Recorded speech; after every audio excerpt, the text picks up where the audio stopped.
body and your mind.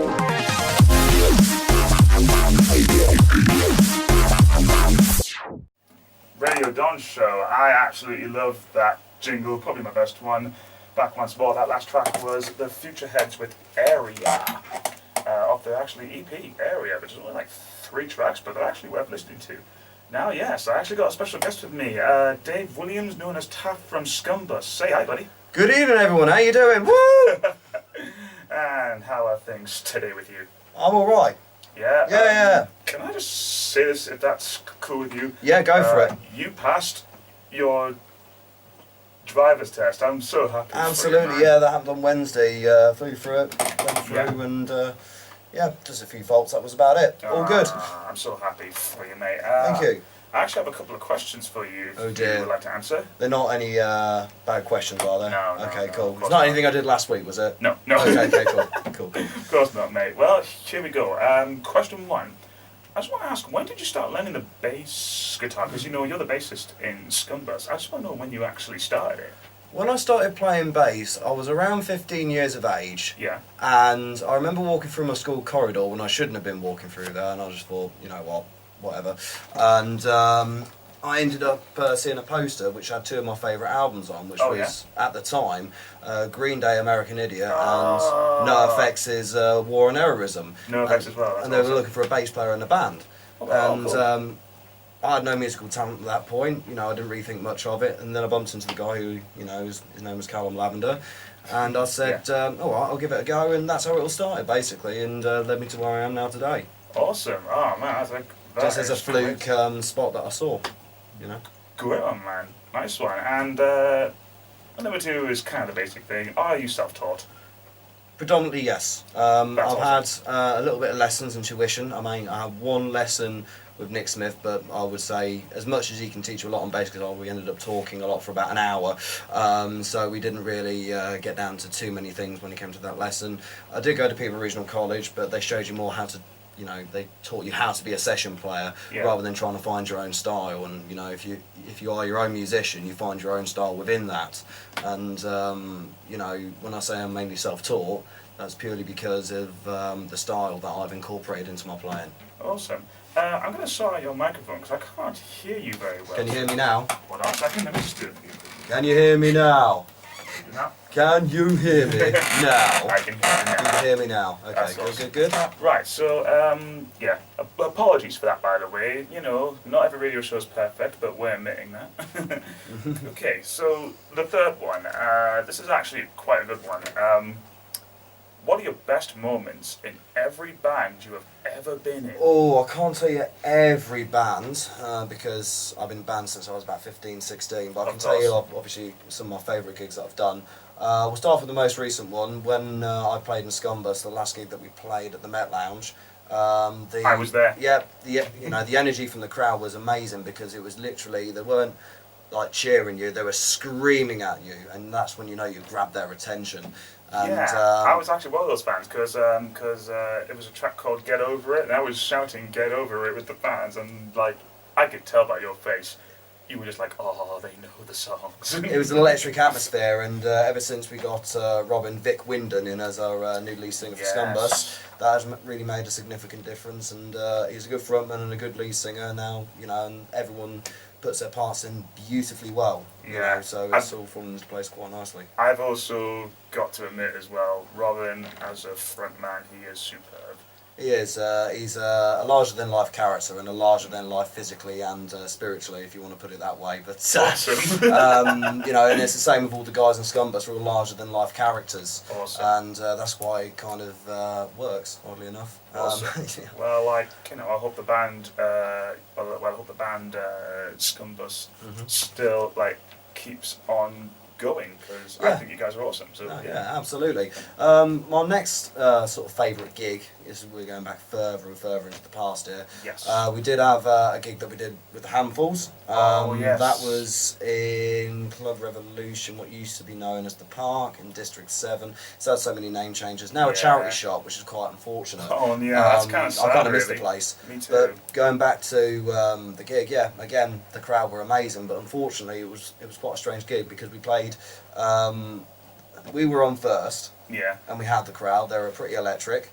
And then Right. by the second and the third band, the crowd started to disperse, and then by the penultimate, well, the I know last what band, you're talking sorry, about. yeah. I know what you're talking The about. last band, there was about 9 people standing there, and you think, well, hang on, this is the main act. Yeah. Where's the rest of the audience? And Something it was quite tells me upsetting. that, yeah, because, you know, something tells me that we were the main act for some reason on the Yeah, first day. it was really bizarre, but again, very electric atmosphere. I remember playing at the Glass Onion with Dam, or the Dam Punk Band, as we used to be known Yes. as. And we Oh played my on a God.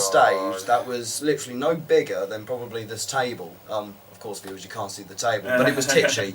And Dan was stood literally next to me, and Dan wasn't a small person at the time, so I sort of squeezed in between the drum kit and his guitar.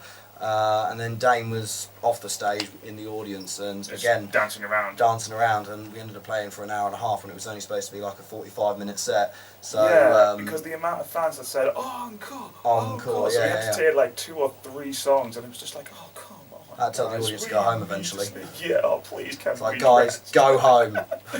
Awesome. All right. So yeah, those are your best moments. That's awesome. Some of my favourite moments. I mean, you're always going to get really good and bad gigs. For example, one of the bad gigs that we did in it was a house Dan Punk party. Band. Yeah, it was a house party. It was a house party, and it was freezing, and there was snow on the roof, and we were playing in the garage, and Dane decided not to wear a t-shirt for it, so he pretty much froze to death. But at the end of the day, every bad experience that you have as a in a gig or anything like that just builds character to your next performance. Exactly. Awesome, mate. All right, that's a good one. See, that's a good question. That's right.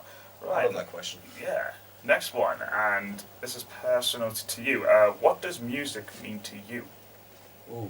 To me, music is a lifestyle as well as a language, and you can, vouch for this one as well. That is a lifestyle. Yes. Once you've actually become of a standard, then yeah, you do want to go out. You want to play gigs. You want to go to different places to play. You want to get on the radio. Exactly. Or you want to do something with it.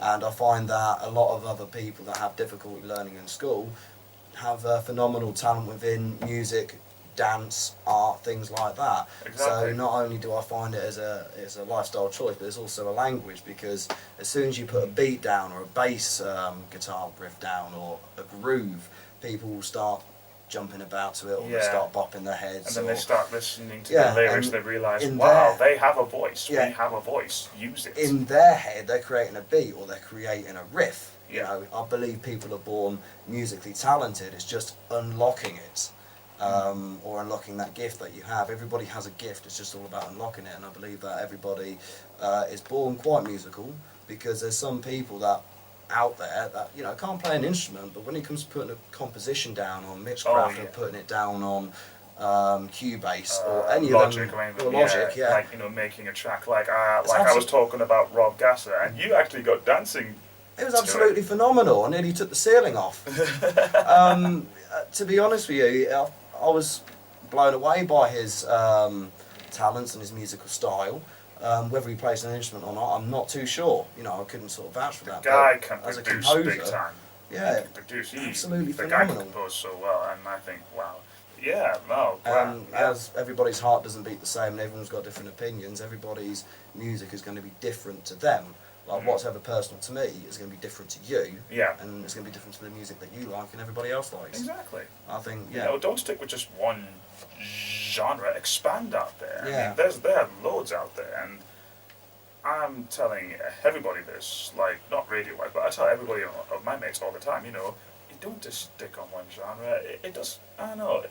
It just doesn't seem right, if you know what I mean. Yeah, my advice to any sort of young musicians out there is don't lose the fun in music and explore it for yourself. And Exactly. as if anyone's planning on doing session work as well, fair play. I mean, I'd take my hat off to any session player that does music, because it's a very, very hard industry to be in and to get into. Yeah. But I think the beauty of finding your own style is literally to find your favourite musics, blend them all together into your own unique style, and then go with that. There you go. And then you find what your sound is. And it doesn't matter if you're rich or poor or anything like that. It's about doing what you love doing.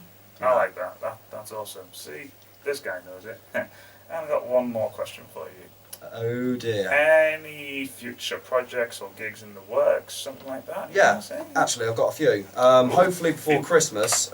If not, there'll be some time in the new year. I'm doing a bit of solo work, Yes. solo projects. From Don and Beech Records, if I'm right? Or Yes, is that a yep, different Don one? and Beech Records, and I'm doing about 4, maybe 5 different tracks. It's not all going to be punk rock. I know No. that a lot of people, or some people that are listening who have seen us play Scumbus, will see me as the punk rock bass player of Scumbus. Yeah, but I you wanna like to show, expand. yeah, I want to show other people the other works that I do. Like I've got a track on there that's a very funky, jazzy track. You know, Yeah. that's got a groove to it.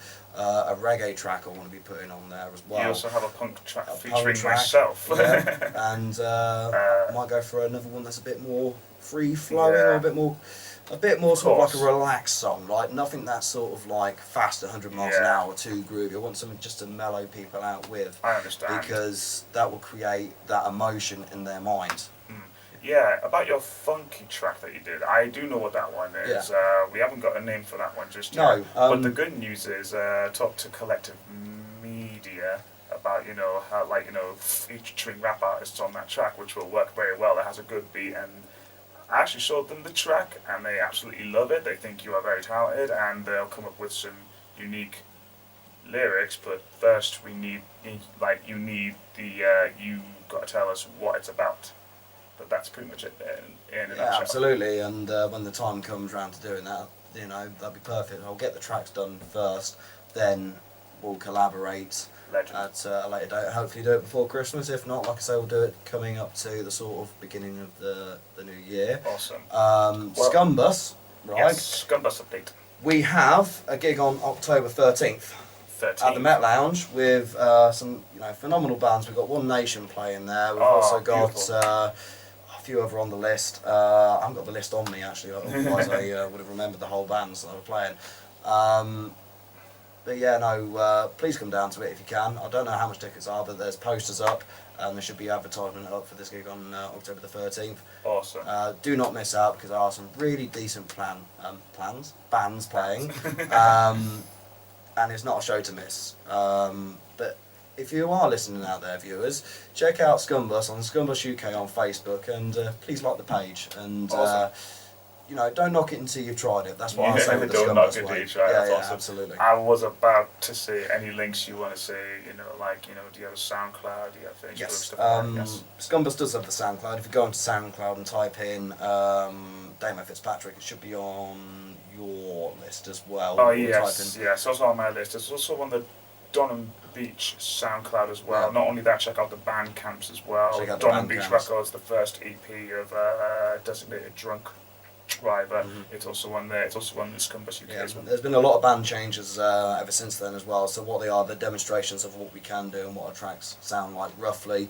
We've got a lot of new tracks in the works as well. We've had about 3 new tracks that have been written, and we've got a full set. We're just waiting for the people to come down and hear it. Well, I will be one of them. I definitely will be one of them. I'm glad you'll be one of them, Damo, definitely. Awesome. And another side project that I've got on at the moment is I'm in a band called Mount Avenue. Yes. And this website should be starting up soon, but please check these guys out again. They're another awesome band. They're like a rock cross between whatever, so you could call it experimental rock. I'll call it mongrel music. I'd probably call it experimental rock in a way, but there you go. Yeah. Right, awesome, great, and yeah, that's it. I want to say thank you very much. No problem. If you want to stay with me as well, I got like a unique segment like later on. But first of all, you've actually requested some tracks, I certainly have. and when I come back, well, first things first, I'm going to play these tracks, and I got a lot more on the way. But yeah, you don't want to miss out on this, guys. First things first, Dave's first track. Let's see what he has.